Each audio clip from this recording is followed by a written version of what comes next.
Përshëndetje miq dhe mirë se erdhët në kanalin tim.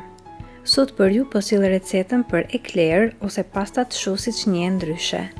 Edhe pse në pamje të parë duket një ëmbëlsirë e vështirë, pasi të shikoni videon jam e sigurt që do e shikoni se sa i thjeshtë është procesi i përgatitjes së tyre.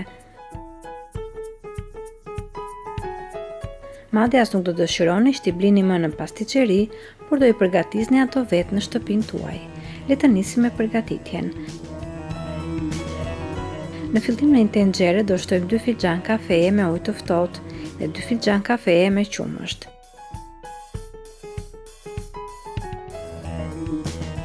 Do vendosim tenxhere në zjarr dhe aty do të shtojmë edhe 6 luge gjelle me gjalpe. Do shtojmë edhe sheqer 2 ose 3 luge gjelle, nuk do të shtojmë më shumë pasi do të bëhen shumë të ëmbla. Kur qumeshti nis të nxehet, do e fikim zjarrin dhe në tenxhere do shtojmë 3 filxhan kafeje me miell. Përdorni të njëjtin filxhan që përdorëm për qumeshtin dhe ujin.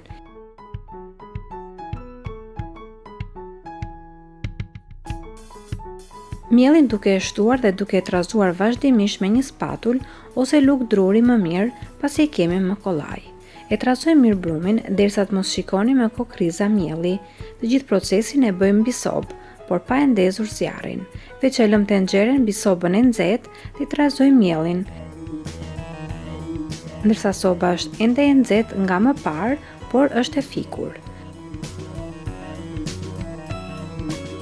Kur shikoni që tek brumi nuk ka më kokriza mielli, do e hedhim brumin tek roboti i kuzhinës dhe e punojmë për disa sekonda me shpejtësi mesatare.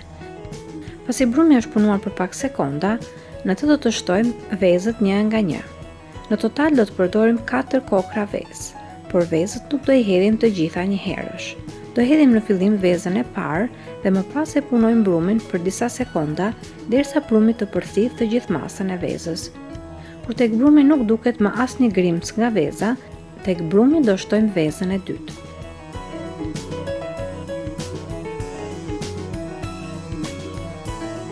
Do e rajmë sërish brumin disa sekonda të tjera derisa të përthith vezën e dytë dhe kështu do të veprojmë derisa të përfundojmë të 4 vezët. Pasi kemi hedhur të gjitha vezët dhe brumi është rrahur aq sa duhet, do të shikoni që në fund brumi duhet të jetë si ky që shikoni në video. Pra duhet të jetë një brum goxha i shkrifët që kur e kapni me telin e robotit ose edhe me një lugë, brumi të tërhiqet pak për lart. Ose nëse e prekni me duar, brumi do të jetë shumë i ngjitshëm. Kur brumi vjen në këtë formë, e kemi gati që të formojmë pastat shu. Brumin do ta hedhim në një qese kuzhine dhe më pas do të formojmë Eclair në një tepsi të cilën ose e lyeni me pak fare vaj, ose aty do të shtrojmë një letër për pjekje. Nëse hidhni brumin në qese pasticerie, pra nga ato që hedhim kremin kur zbukurojmë tortat, do i keni shumë kollaj për të formuar pastat shu.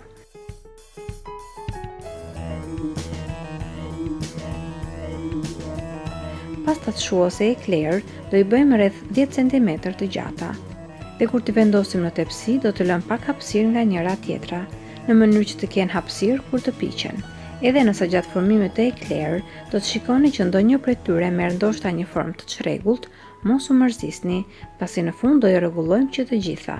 Ndërkohë që bëjmë pastat shu, do të hapim furrën që të ngrohet në 200 gradë Celsius. Pasi kemi përfunduar së formuari pastat shu, do rregullojmë ato që kanë marrë pamje paksa të çrregullt gjatë formimit. Për këtë do të lagim pak duart me pak ujë të ftohtë dhe me gishta mundohemi të rregullojmë ato pjesë që nuk na pëlqejnë. Më pas, pastat shu i kemi gati për në furrë. Do i fusim të piqen në 200 gradë Celsius për vetëm 10 minutat e para. Dhe më pas, pa e hapur derën e furrës fare, do ulim nxehtësinë në 180 gradë Celsius dhe do i lëmë Eclair të piqen edhe për 35 minuta të tjera. Mos e hapni furrën gjatë pjekjes, pasi do t'ju prishet e gjithë puna. Ndërkohë që pastat shu piqen në furrë, ne do të formojmë kremin e pasticerisë, me të cilat do t'i mbushim nga brenda.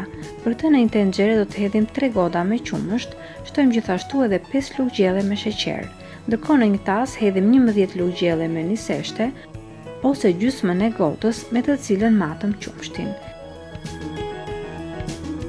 E përziem niseshten me pak fare qumesht derisa në tas të mos ketë më kokrizat e niseshtes dhe do i shtojmë edhe 2 kokra vezë dhe i përziem së bashku. Ndërkohë do të hapim sobën dhe e lëm qumeshtin që të nxehet duke e trazuar. Kur qumeshti nxehet, tek masa e niseshtes, do shtojmë pak nga qumeshti i nxehtë në mënyrë që të krijojmë një masë homogjene dhe të mos na kokrizohet.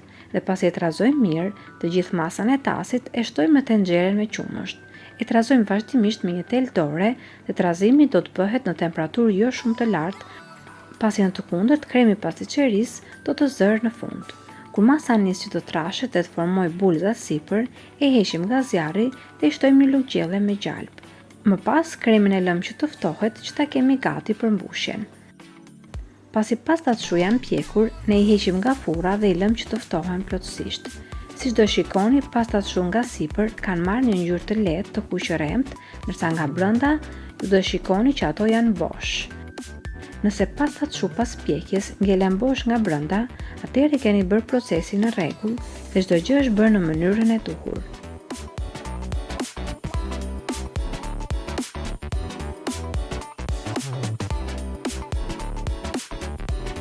Për t'i mbushur pastat shu, u hapim disa vrima në pjesën e poshtme me anë të një thike dhe më pas i kemi gati për kremin. Kur kremi është ftohur plotësisht, e hedhim tek qesja e kuzhinës dhe do të nisim të mbushim me Eclair. Pastat shu në pjesën e poshtme duhet jenë të hapura në dy vende, ose nëse doni i çani me një thik në mes dhe i mbushni ashtu. Kur i mbushim me krem, mbushja bëhet e tillë që të dalë deri sipër, ajsa ta kuptoni që është mbushur nga brenda. Madje pastat shu do të rëndohen dhe atëherë ju do e kuptoni vetë se kur duhet ndaloni dhe të mos i mbushni më shumë. Kur të përfundojmë të gjithë pastat shu, në një pjatë do të shkrim pak çokollatë zeze, ose e shkrini në mikrovalë, ose e shkrini çokollatën duke vendosur pjatën me një enë me ujë të nxehtë.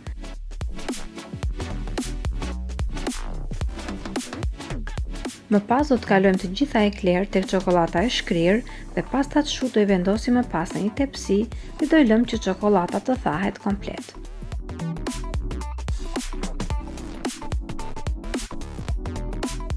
Më pas i keni gati, provojeni dhe do të befasoni se sa kollaj bëhen, sa të shishme dhe sa të lehta janë në shije, pasi siç e pat unë përdor shumë pak sheqer në përgatitjen e tyre, pasi nuk dua që të na velin gjatë ngrënjes, por gjithsesi secili prej jush është i lirë t'i bëj si të doj dhe të shtoj sheqer sipas shijeve personale.